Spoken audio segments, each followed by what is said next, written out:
Hello everyone, class 8, subject English, chapter 3rd, The Selfish Giant.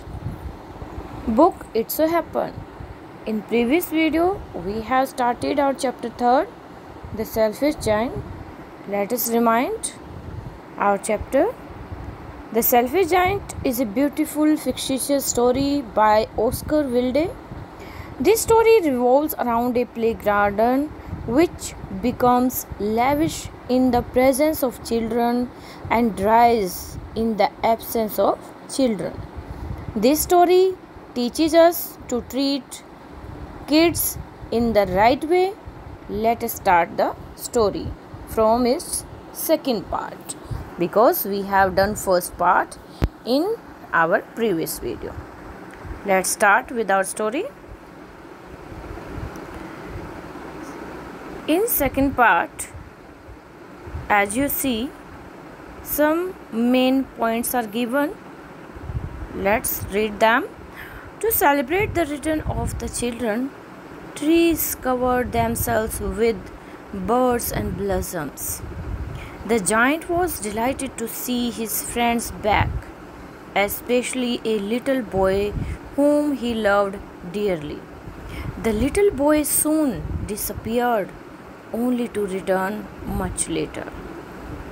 He saw a most wonderful sight. Through a little hole in the wall, the children had crept in, and they were sitting in the branches of the trees. As you see in the picture, all children were very happy, and the birds singing and chirping here and there on the trees. In every tree that he could see, there was a little child, and the trees were so glad to have the children back again that they had covered themselves with blossoms. Blossoms means flowers spread out, and were waving their arms gently above the children's heads. The birds were flying about and twittering with delight, and the flowers were looking up through the green grass and laughing. It was a lovely scene. Only in one corner it was still winter. It was the farthest corner of the garden, and in it was standing a little boy. He was so small that he could not reach up to the branches of the tree, and he was wandering all round it, crying bitterly. The poor tree was still covered with frost and snow, and the north wind was blowing and roaring about it. "Climb up, little boy," said the tree, and it bent its branches down as low as it could, but the boy was too tiny. Here, in this paragraph, one morning the giant heard some lovely music.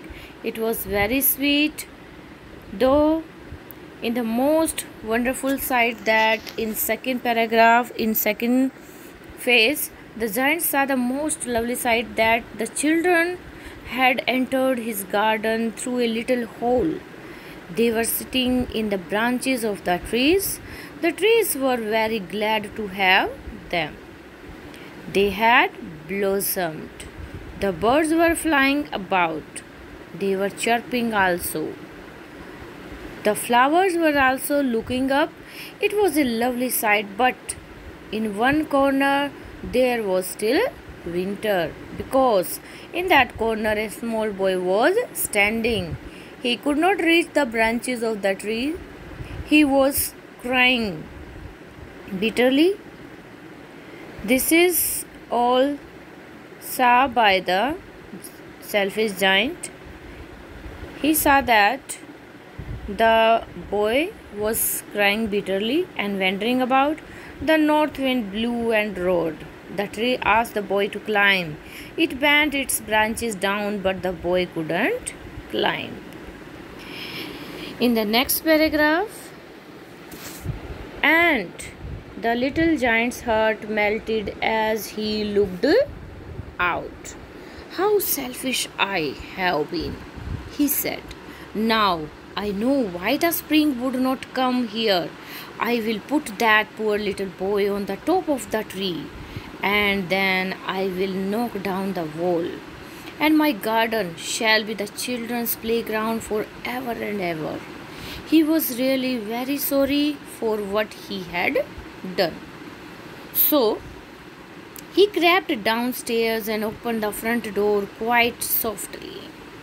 Before that, we translate the paragraph. Means here, giant repents. He said the giant's heart melted at this scene. He said that he was really selfish. He also said that he now understood why the spring didn't come in his garden. He would put that little boy on the top of the tree. He would also pull down the wall. His garden shall be the children's playground forever. He was very sorry for what he had done. So he crept downstairs and opened the front door quite softly and went out into the garden. But when the children saw him, they were so frightened. Frightened means feared, that they all ran away, and the garden became winter again. Only the little boy did not run, for his eyes were so full of tears that he did not see the giant coming. And the giant stole up behind him and took him gently in his hands, as you see in the picture, and put him up into the tree. And the tree broke at once into blossom, and the birds came and sang on it. And the little boy stretched out his two arms and flung them round the giant's neck and kissed him. And the other children, when they saw that the giant was not wicked any longer, came running back, and with them came the spring. "It is your garden now, little children," said the giant. And he took a great axe and knocked down the wall.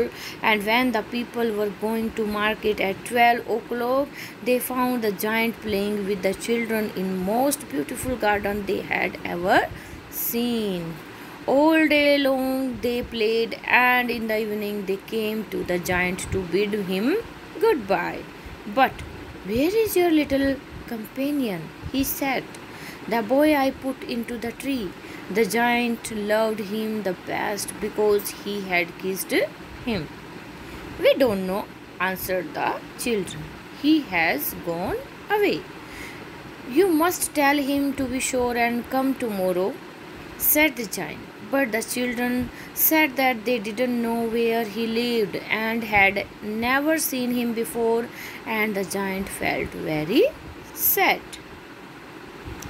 At this moment, when the giant came from his downstairs, when the children saw the giant, they ran away.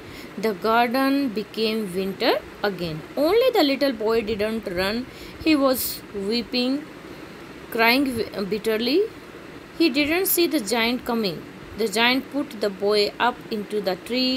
The tree blossomed at once. The little boy kissed the giant. The other children saw the giant was not wicked anymore, so they came back. Running back with them came the spring. The giant told the children that it was their garden. He pulled down the wall. People saw the giant playing with the children during noon. Every afternoon the children came and played with the giant, but the giant wanted to see the little boy. The little boy did not come. Okay, here the giant asked to the children and said that to come and to see the little boy, but the children answered that they did not know who is the child and where he lived.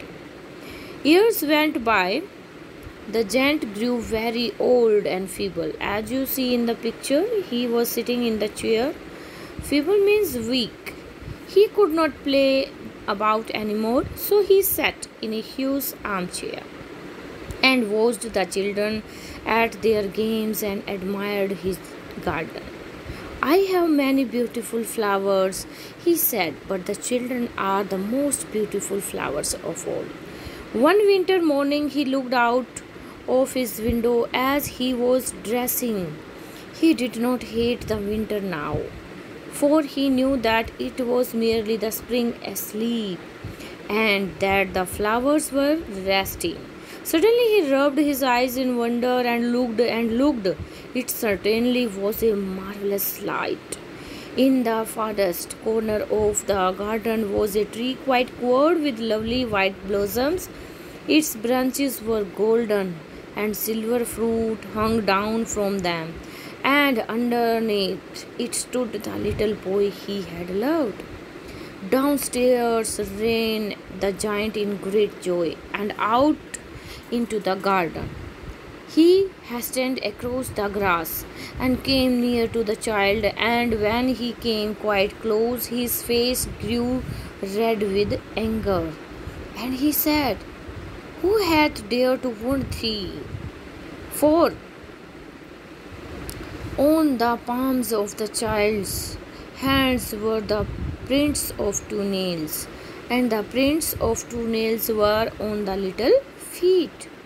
"Who hath dared to wound thee?" Thee means you, and hate who? Dared, cried the giant. "Tell me, that I may take my big sword and slay them." "Nay, name is no," answered the child. "No one. But these are the wounds of love. Who art thou?" said the giant, and a strange awe fell on him, and he knelt before the little child. And the child smiled on the giant and said to him, "You let me play once in your garden. Today you shall come with me to my garden, which is paradise." And when the children ran in the afternoon, they found the giant laying dead under the tree, all covered with white blossom, as you see in the picture. Underneath the tree, the giant lay down and covered with white blossoms.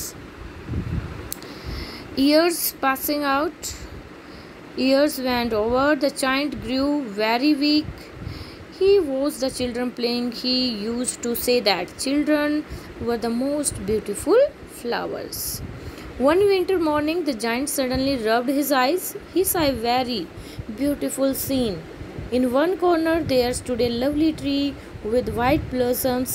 Its branches were golden. The little boy stood under it. The giant saw that the little boy was wounded. He had the print of two nails on his hands and feet. The giant was very angry. He said that he would slay the man who had wounded him. Slay means beheaded. But the boy told the giant that those were the wounds of love. The giant at once asked the boy who he was, कि वो कौन है? कौन था? A strange feel fell on the giant. The boy smiled. He told the giant to come with him to his garden. His garden was paradise, means heaven.